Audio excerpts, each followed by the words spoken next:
আপনারা ইতিমধ্যেই দর্শক জেনে গেছেন যে ডক্টর মোহাম্মদ ইউনূসের সঙ্গে ভারতের প্রধানমন্ত্রী নরেন্দ্র মোদীর বৈঠক হয়েছে।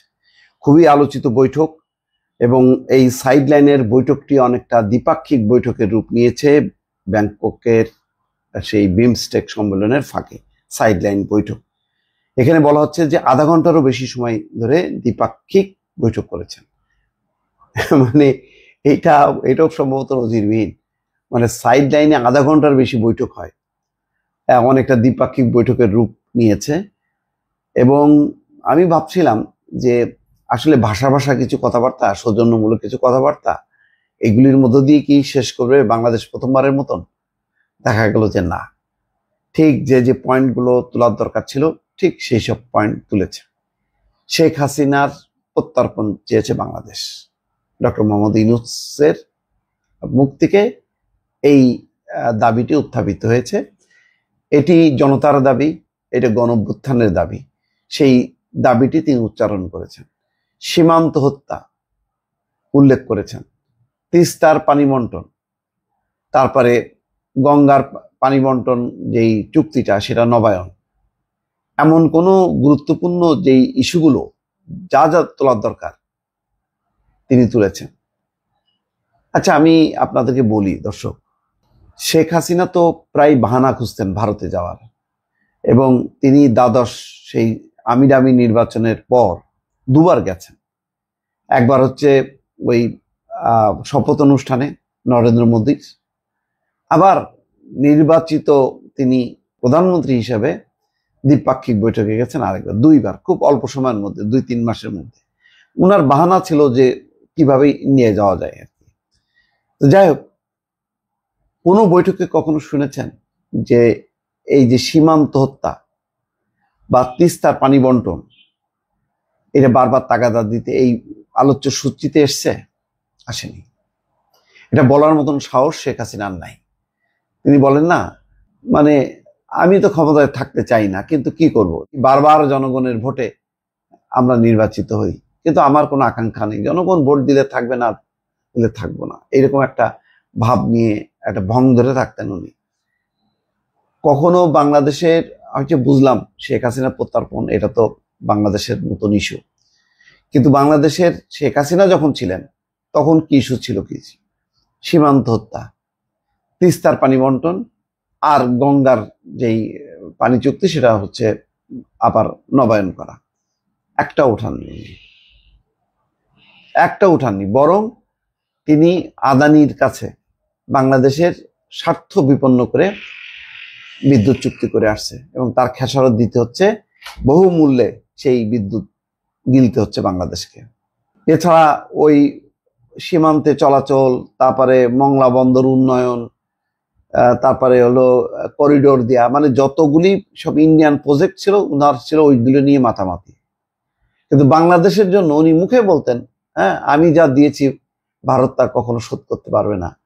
কিন্তু উনি কেন দিচ্ছেন সব, কেন নিচ্ছেন না, নেয়ার মতন দাবি উনি কেন তুলতে পারছেন না, আজ পর্যন্ত কিন্তু ক্লিয়ার করতে পারেননি।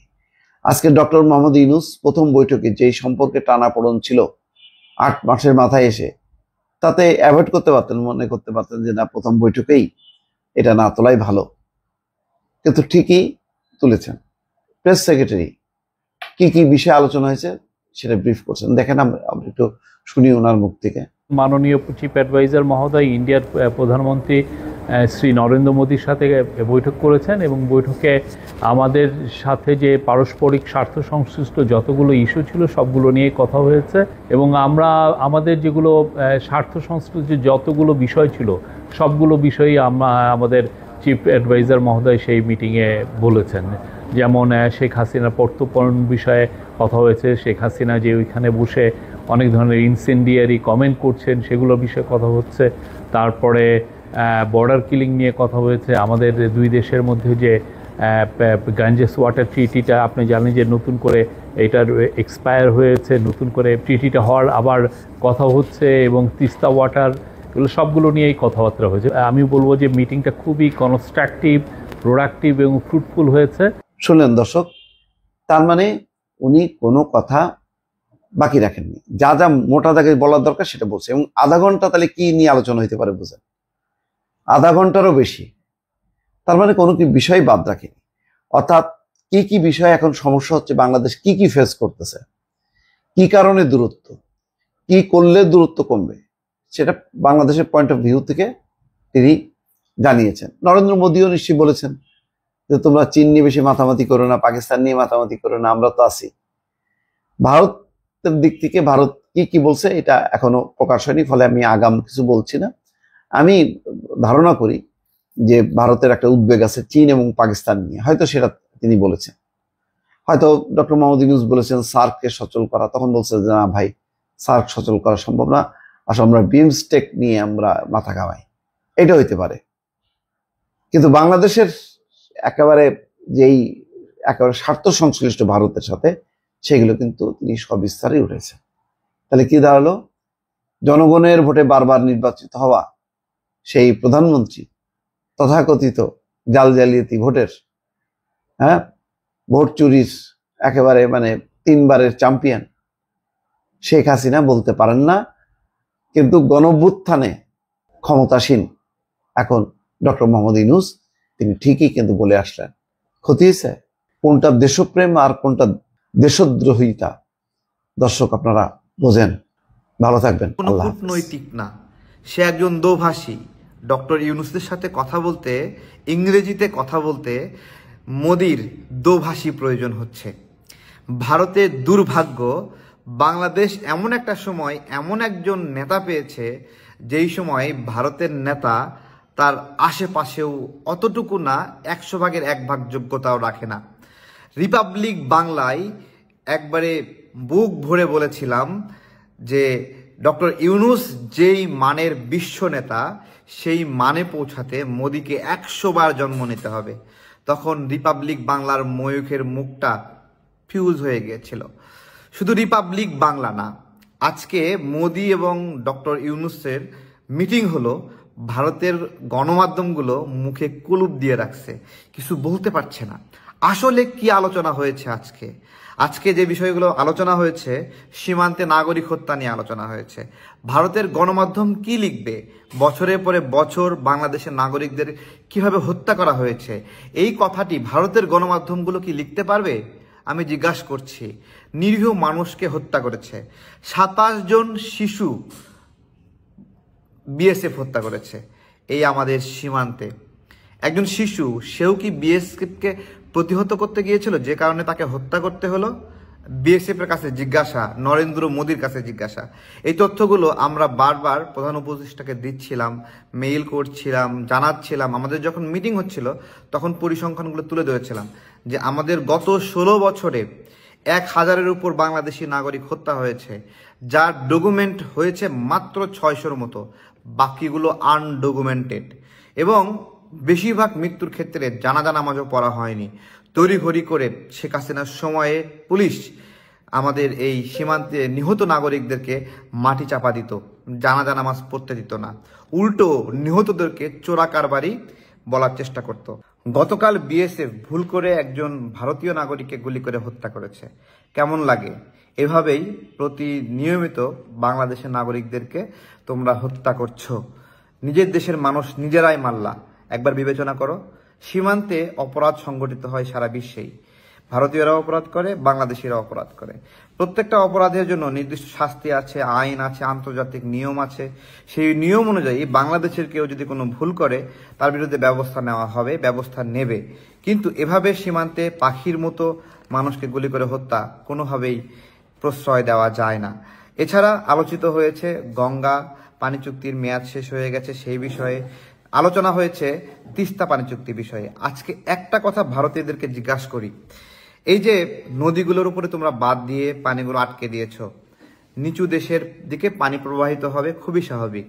তোমরা যে পানিগুলো আটকায় দিয়ে সারা দেশ সারা বছর ধরে এই পানিগুলো সুবিধা নিলাম, যখন পানিটা বেড়ে যাচ্ছে বর্ষাকালে, পানির লোড নিতে পারছে না, তখন এই পানিটা আমাদের উপরে কেন ঠেলে দিচ্ছ?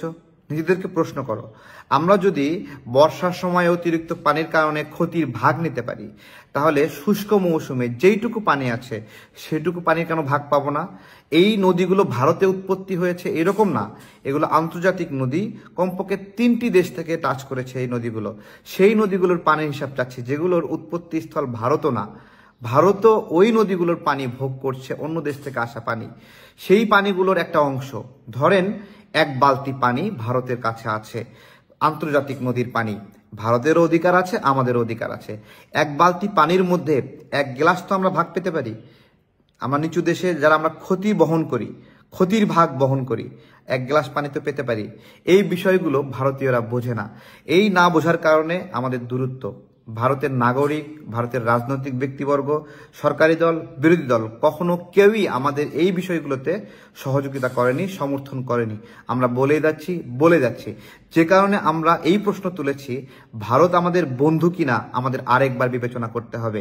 আমরা তো দেখি ভারতের রাজনৈতিক দলগুলোর মধ্যে সরকারি দল, বিরোধী দল সমানভাবে বাংলাদেশের বিরোধিতা করে, বাংলাদেশের অস্তিত্ব তাদের জন্য অস্বস্তির এইরকম একটা ভাব করে।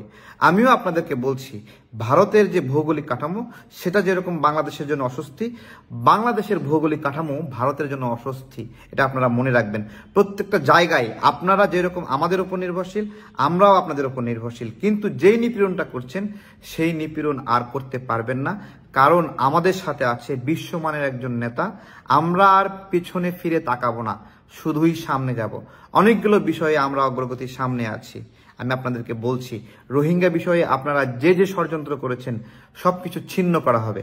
ডক্টর ইউনূস স্যারের সহযোগিতায় আমরা সকল রাজনৈতিক দল মিলে এই সহযোগিতা করব। যতদিন উনি দায়িত্বে আছেন আমরা সর্বোচ্চভাবে শক্তি দিয়ে সহযোগিতা করব। এবং বাংলাদেশের নাগরিকরা এতদিন পরে ভাবছে তাদের মনের মতো একজন ব্যক্তিকে নেতা হিসেবে পেয়েছে। আজকে জাস্ট মোদি এবং ডক্টর ইউনূসের যোগ্যতার কাঠামো দেখেন। মোদিকে একজন দোভাষী নিয়ে ডক্টর ইউনূসের পাশে কথা বলতে হচ্ছে। স্বাধীনভাবে ইংরেজিতে সে নিজের মনের ভাবটা প্রকাশ করতে পারছে না। এটাই হলো মোদি এবং ডক্টর ইউনূসের পার্থক্য। আসসালামু আলাইকুম।